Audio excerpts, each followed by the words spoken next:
Hi, Act. everybody. How are you doing tonight? You're back with Deep Images. I'm Henry Covert, your host, and I have CF Roberts, my lovely co host, and the amazing Justin Cotton from Hello. New Zealand. And we will probably And be Australia. having someone, Australia, sorry. He was born in New Zealand, right? That's right. Yes. Okay, Both. got it. Yeah. And we will have another guy coming in shortly, it looks like. But before that, I want to go ahead and tell you what the show's about. So before I hand it off to some other folks, basically, we're going to be covering The Seven Samurai. So the 1954 film by Akira Kurosawa. It was actually released on April 26, 1954. So do some math, everybody. This year is the 70th anniversary celebration of this much vaunted, much lauded cinematic masterpiece. So there are art house theaters across the country that did actually re-show this film on film. And I was fortunate enough to see a print at the Independent Picture House. I'll give them a shout out. They're a local to me art house repertory theater, the only one that's ever existed in the county in which I live. So, and they've only been open 2 years. So, if you're in this area, check them out. Um, Now, I actually do know of another person who saw it in the theater during this special run, and I think he's ready to come in. Let me bring him in right now.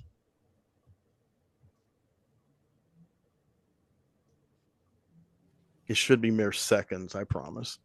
So, yeah, um, basically, yeah, it was an incredible experience seeing it there, seeing in the theater, seeing it with other people. Um, oh, here he is, Keith Howell. Hey guys, sorry I'm late. It's Okay. okay. It's all right. And Computer. it's okay. It's okay. So we're already kind of into it. So I just actually introduced you, except your Oh, name. So now the man I was speaking of is here, the man of the hour. I told everyone that you were the other person besides me who had made the occasion to see the 70th anniversary yeah, in the theater. yeah. Yeah, it's one of those movies that I always knew I wanted to see, and I wanted to see it the first time in the theater, and it was like I wasn't going to miss this. This was the opportunity. It's like Lawrence of Arabia that way. I waited until I could see a 70 millimeter print in the theater before I ever I did saw not it. know that was your Yeah. first time because I know you Yeah. like Kurosawa. Oh yeah, this is my first time with Seven Samurai. Not my first time with Magnificent Seven, of course, but Right. first time with Seven Samurai. Yeah, I wanted to see it the way it's meant to be seen, the first time Fantastic. at least. Yeah. It wasn't one of my first Kurosawas either. But when I finally saw it, that the Criterion DVD, I was like, wow, okay, it was worth the wait. Mm. So yeah, seeing in the theater was definitely a priority for me. So um, we're going to tell people a little bit about the movie, and then we're going to kind of go into breaking it down person by person as far as what our experiences are watching it first time and or the in your case first time and the occasion, and in my case maybe both. And just kind of go around table. Justin Cotton here in Australia has seen it for the first time this week, very first Yes. time this week. So Mhm. we're going to get that Yeah. fresh perspective. Um, so Seven Samurai is one of these films that's been much imitated. Probably one critic, I can't remember if it was Roger Ebert or not, said it was the most remade, remodeled. I forgot what's that. What's that? Roxy Music song remake remodel. Um, the most. This is so hyperbolic here. The most remade. Yeah, I forgot the quote, but I do want to say that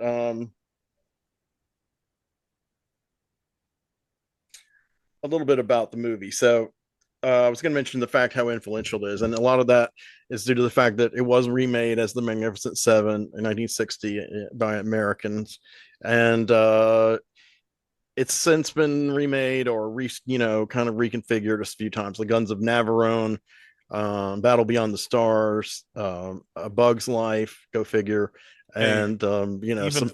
even Three Amigos is basically. Yeah. Yeah, you and know. I was going to mention my favorite reimagining of it was a spaghetti western called Today We Live, Tomorrow We Die, written by Dario Argento, which came out like about 1968, and it's got Brett Halsey, who's still with us. He leads a group, gathers a group all with specialized skills, and for revenge against the guy who wronged him, which is played by a Japanese actor of some renown, Tetsuya Nakadai. So that's a hell of a spaghetti western. If you guys, I highly recommend seeking it out. It's worth it. Wow. But in this case, in the original, I will refer to a few notes I have. I want to make sure I get all these Japanese names right. I may not pronounce them perfectly, but I'm going to maybe pronounce them slightly better than the average bear. We'll see.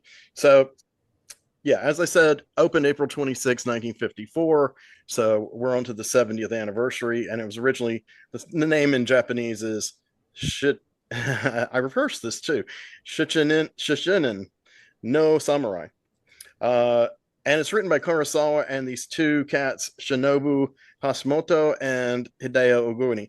And that's important because the story of them writing this movie is pretty interesting. And because they each kind of brought something different to the table. They had like a big, long session. And as I understand it, it was kind of like a they didn't have this back then, like a kind of like a non-disclosure agreement.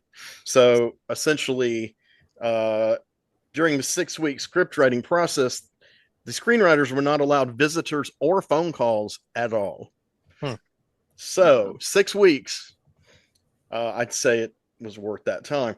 Kurosawa wanted to do a samurai film. And somewhere, it doesn't say where, he discovered a story. It doesn't say whether it's apocryphal, fictional, or true, about samurai defending farmers. So the film was going to be called Six Samurai, but everybody was too serious. And Kurosawa wanted some comic relief or somebody with a little more dynamism and lunacy. And he got, of course, someone he'd worked with several times before, Toshiro Mifune. And Toshiro Mifune was already cast. He was going to play one of the six. Mm-hmm. So they told him, hey, let's do this character, Kikuchio. And he gave him creative license to improvise most of his performance. Oh, wow. I didn't know that.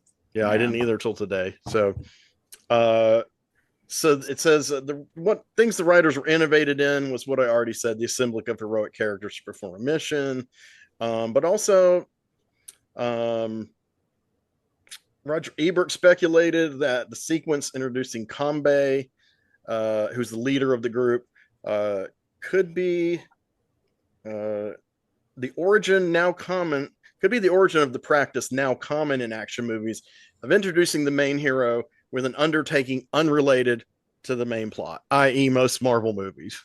I mean, they've got to have some mission at the beginning to get your attention. It has nothing to do with what's going to happen afterwards, except for a little foreshadowing. So, according to the Ebert, Kurosawa did it first. Other plot devices, such as the reluctant hero, the romance between the local woman and the youngest hero, the nervousness of the common citizenry, had all appeared in other films before this, but were combined in this film for the first time together. So, it is an epic. It's 3 hours and 27 minutes. There is an intermission. I'm not sure what the timestamp is on it. But it was good. I did go to the restroom then. I had to go again though later, but fortunately I had seen it before in my case. But it was amazing seeing it in the theater. So draw the downside of drinking too much red wine during a film screening if it's a long film. Yeah. I was having too much Sprite, but so yes, the plot basically, right. The samurai, the main samurai in question initially is Kanbei. It's played by Takashi Shimura. Takashi Shimura is the guy besides Toshiro Mifune that you've seen in every Kurosawa movie. He had his own leading role in Ikiru, meaning to live, which was just a drama film. It was just an amazing, powerful, awesome film. And that was shortly before this too. So this was kind of interesting. He was really putting the actors in new directions because, Shimura's character Shimura was probably approaching middle age, or at least how people physically aged back then. By the time he did Drunken Angel with Kurosawa and Mifune, that was like 1948. So by the time he does Akiru, he's depicted kind of as an older man. But in this film, he is depicted as kind of the older man, but he's depicted as much more spry and youthful than in most movies before or since. I mean, he did King Kong, he did Godzilla, the same year, right? Same year, yeah. And he's more like the advisor. And this one, he's like, hell yeah. And his character's introduced because somebody in the village, it's a poor village of farmers, total poverty. Yes. They're trying to grow the rice they can and eat what they can, but they're resigned to mill it most of the time. And there is a thief who's like kidnapped one of the children and taken him into a barn silo. Now, I guess their reaction was he's going to kill him or he's going to ransom him for some whatever we can give him, which is not much of anything. If the movie played today, like widely, I'm sure everybody would think he's going to take him in there to, sexually assault him and then maybe whatever or the other stuff. So, but we don't know about it. That's not implied in this. So he actually seems kind of like a lunatic, really. He doesn't really know what he's going to do, which is kind of scary. And Shimura, all the samurais have these top knots, which is like their thing of honor. They grow their hair long in the back. Some of them keep their hair here, but most of them keep the front bald. See, mine's naturally falling out. But there's this like, they actually shaved it all off. And I'm like, dude, why would you do that on purpose? Peter Gabriel did that in the 70s when he was in Genesis. And he shaves the top knot. And they're like, what the hell? What are you doing? And these farmers are not hip to his inscrutable ways, and neither are the audience, really. I wasn't when I didn't know what the hell he was doing either. I figured he was going to try to get this guy, but he kind of takes a little time, and gets all nice and neat, gets his hair down to kind of a fine stubble, and wears some non-samurai kind of clothes, and lures the guy out, and just whap, he's gone. Yeah. And when he slices him, it's the first time in the movie. It occurs one or two other times. It's when the guy's running and it's a side view, like pan left to right. It's not really panning too much, but he's running and it's in very slow motion, and he tumbles. And when he, falls over, and the dirt and everything fly up, and it's all in slow motion. So it's a very dramatic, kinetic shot. By the way, if anybody has any comments on any of these scenes or characters that you want to throw in while I'm talking, feel free to interrupt me. So and so they're like, wow, this guy's the bomb. So he's a wily character. He is a wily character. Shimura, he tears it up in this movie, man. And he decides, well, actually there's a younger guy. I'll tell you about this guy. He's one of the very main characters, but he's not usually billed super high. Is Asao Kimura. He plays Katsushiro, and he is the untested son of a samurai, and he really has no experience. So he starts bugging Kanbei, will you take me under your wing? Maybe, he kind of helps him form the idea of the mission, which Kanbei himself is resistant to the idea for a while. And then he decides, let's just go ahead and just see what happens. And so one by one, they start gathering these people. For a little while, they have this. There's definitely some humor in this movie too. Don't think it's all like solemn. But when the new people who are going to try out are going to come in, the new samurai, he's going to stand behind the door with this big stick, and he has only a minimal amount of sword training, but he figures if he gets it just right, like Kanbei will be seeing the guy will come to the door, and he'll whack the guy on the head as hard as he can. If the guy's like got his sword out or is, dangerous seeming. And it's pretty funny. And they make it through a couple of rounds of that. Yeah, there's one character, I can't remember which of the samurai, is like, what the hell are you doing? He's like, you can't even get close to hitting. Why are you back there? What are you doing? Why are you behind that door?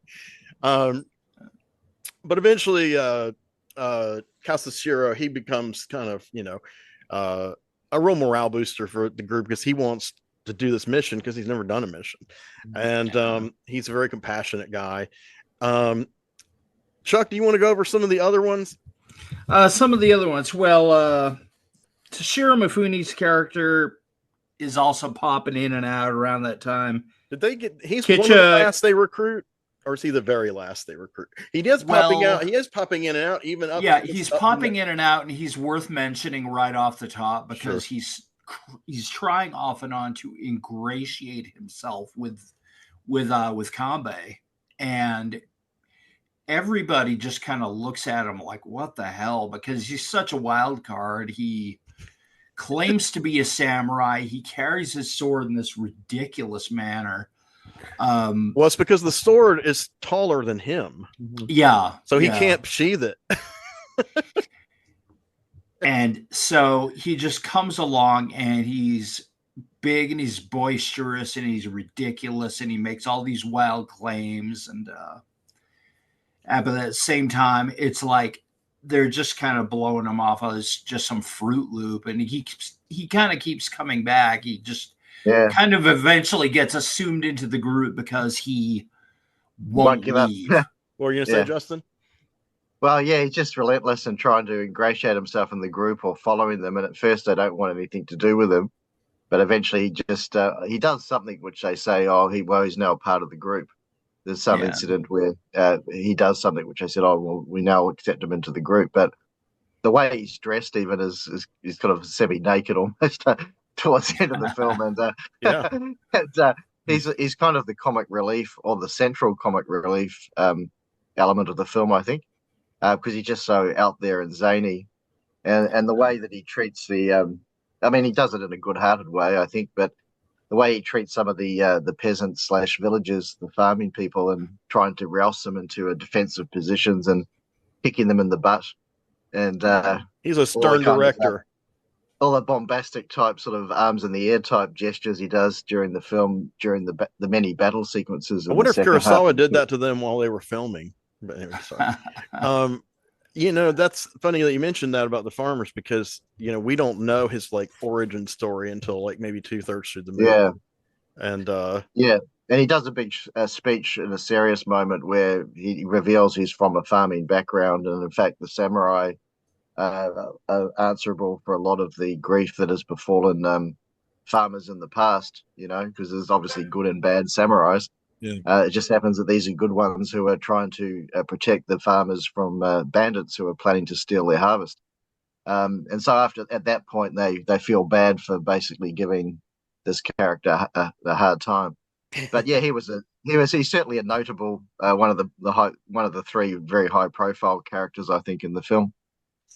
Definitely the biggest star in the film. I'm not sure if he was the biggest star in the film at the time, him or Shimura, but definitely that probably made him the biggest star in all of Japan if Rashomon hadn't already. But he's become a cult figure. Well, he's really beyond a cult figure. He's pretty well, Kichuya, the character is, but Mifune's he was a huge mainstream actor. He was in a lot of American stuff when we were growing up. And, you didn't always know who he was. Sometimes he spoke English phonetically. Sometimes he spoke Japanese. Sometimes he never spoke at all. But he's in Red Sun, which is a quote unquote Eastern spaghetti Western, playing Kuroda, samurai, opposite Charles Bronson, playing this badass guy named Link. He was in Shogun, the TV series, where he does speak only in Japanese with subtitles. Shogun has been remade, is playing now. I don't know the name of the actor who's playing Mifune's role. He appears to be a bit younger and less believable. Seems like a good actor, handsome guy, but he seems like a little young and not as much presence to pull off that character in Shogun, because that guy was really a badass. The Shogun he played a Shogun. But yeah, Mifune was big, Tora, and Hell in the Pacific. And he was in Midway, wasn't he? Yeah. I mean, people wanted him to come to Hollywood, but he didn't want to learn English, as I understand it. And I don't blame him. I'm kind of sick of him myself. And he was a legend. Yeah. I mean, I first saw him on Shogun, and then my mom told me about him because she was a film freak, though she'd never seen any movies with him in it, but she knew who he was. He had gravitas. So yeah, his character is very key. And as far as the samurai farmer dynamic, early on, one as a result of this is this character Monzo, who's a farmer. He's a pretty hyped up dude. He's very tense. and I understand they're all tense, really. I mean, they're think they're about to get wiped out, like genocided, and he has a daughter named Shino. Shino. Yeah, Shino. Okay, so he approaches Shino while she's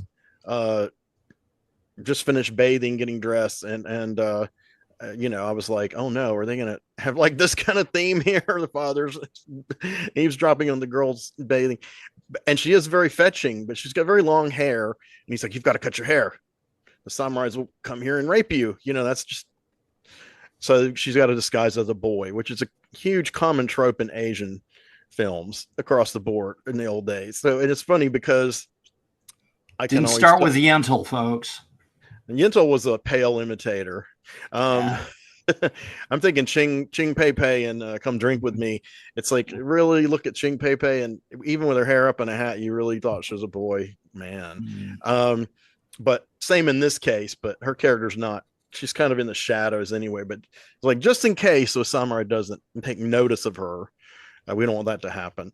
So none of the samurai in this group that he assembles, though, have this kind of deviant streak. Thank goodness. He has one guy that's a guy he's known a long time. That's there's. Let me see. There's. You go ahead. I think his name is Shichiroji. Mm-hmm. I think that's one of the main guys. He's almost really kind of a flat character. He doesn't have a lot of personality, but other than the fact that he and Kanbei know each other and have fought together a lot, and so it's kind of like the loyalty. I think it's his loyalty factor that makes him important to. Yeah, that would seem likely. But he's one of the main guys. I'm thinking the guy that first comes in and almost gets whacked with the stick behind the door routine is Garobe. Mm-hmm. Who I've kind of written down, played by Yoshio Inaba, who's and I've just kind of made a little notation that he's the smart one. And he's the archer. He's kind of a strategist. He's kind of big with Kanbei on planning out the strategy of the shape of the town and what parts of the town will be used for what, and just training the populace and utilizing them in certain ways. That seems to be his whole shtick. Yeah, I like him. Great character. There's a couple. He's a bit of a voice of wisdom, isn't he? He's sort of a voice of wisdom to assist the main leader. Yeah, definitely. Yeah. He's the main guy. And then we got two more left. Yeah, there's Heihachi, played by Minoru. Is it Chiaka? Maybe getting that name wrong, but he was kind of like the funny guy. I think it's Garobe who goes out and finds him. Actually, he just sees him sitting there chopping wood. He's the wood chopping guy. Cracks some jokes and he's kind of a minor comic relief, not as over the top as Mifune, but just kind of a likable side guy. Yeah. And the other guy is one of the big badasses, and that's Kaiuzu, played by and I haven't even got the guy who plays him, but kind of he's played by his name is the real badass guy is I think we skipped somebody. No, what I was saying is Kaiuzu. He's kind of a taciturn master swordsman. Oh, okay. You're using his other name. Right. Shichiroji. Yeah, that's his family name. Yes. He's very stone-faced. Yeah, he's kind of like, I don't know, his probably nearest equivalent in Magnificent Seven was James Coburn. Okay. Just very lethal with a gun. Who is this guy who's very lethal with a sword, and he's not fooling around. Yeah, it's amazing because those scenes are very tense too and kind of drawn out. Just like when Kanbei got the thief. They watched this guy, sparring with this guy with wood sticks. Yeah. And he's way too fast for the guy. and he tags him, and the guy's like, "It's a draw," and he's just like real stoked. No, I won. Yeah. And so the guy gets so pissed off and has such an ego problem about it. He challenges him with a real sword. Everybody tells him to stop. Don't do that. You don't want to do that, man. You don't want to do that. But he wants to do it. And of course, the whole time, our Man of Stone is very stoic. He's ready. He's ready at all times. He's ready when he's asleep. He's ready to. He's ready. The guy charges him like a bull, and he pretty much kills him in one deft move. Yes, it's one deft. Yes, and again he falls to the ground in slow motion and crumples. And so this guy's one of my favorite characters. He could probably be a precursor to like the Man with No Name or something. Yeah. And he reminds me of some of these, even though he's a more fleshed out character as far as likability, but he reminds me of some of these hitmen in movies like Scarface or Better Tomorrow too, who are kind of like these. Just they don't talk; they're just implacable. So definitely they're often villains, but it's interesting to see one as like a hero. That's like this cold guy you just don't fuck with. So he of course is somebody they cherish having in the group, and he goes ahead and relents, and joins up. But so that's kind of the layout of the characters and the basic structure.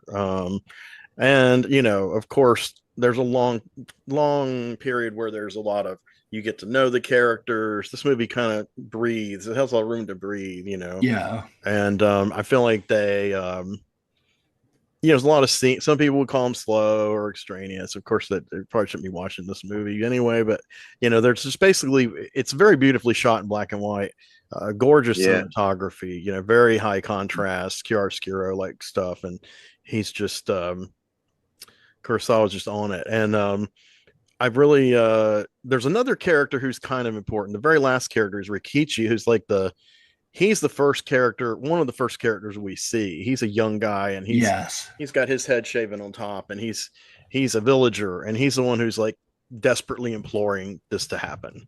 Like, please, we're gonna give you our little bit of rice, and we'll eat the millet. And he's a bit of a frantic guy, but he does manage to mostly keep it together during the big final blowout.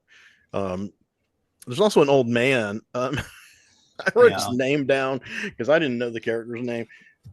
Gisku, I guess. He looks ancient. He looks like 500 years old.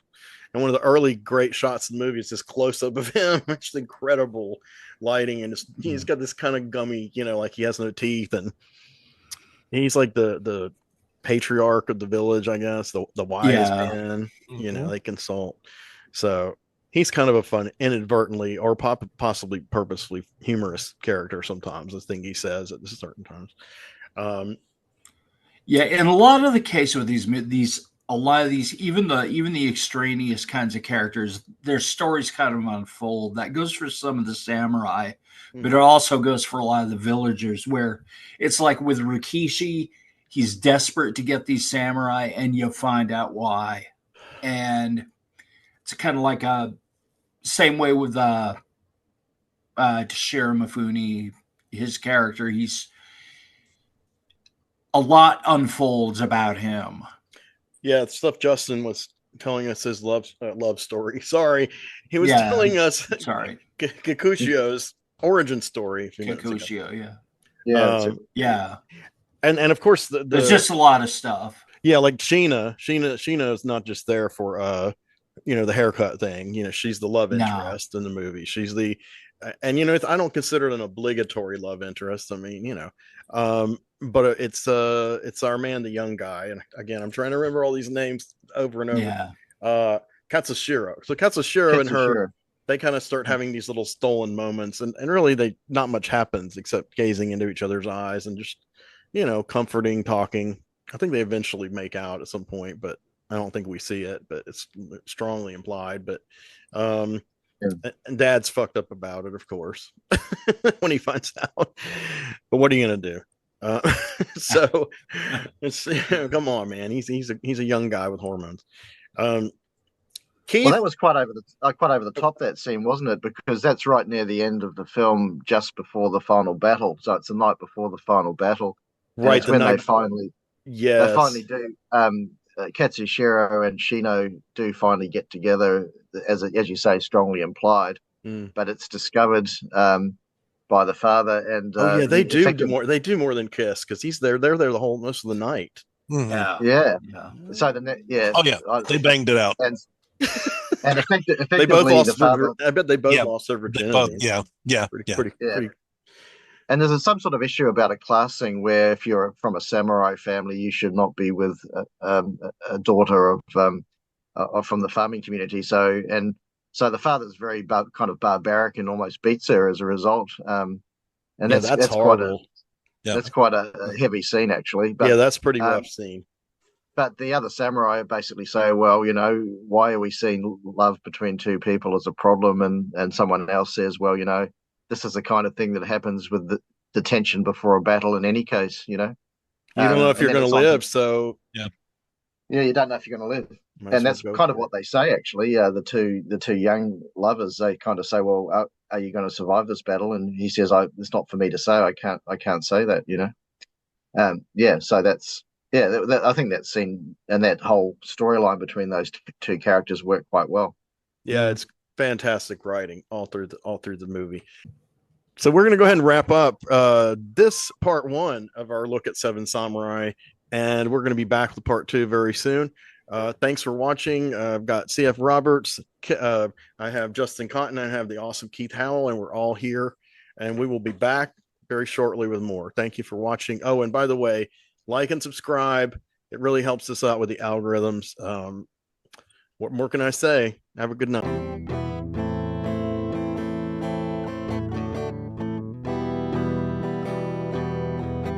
And it's true that we cannot see that far behind.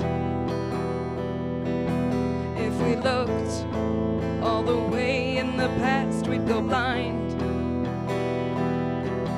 In the night, from the stars as they've all lived their lives,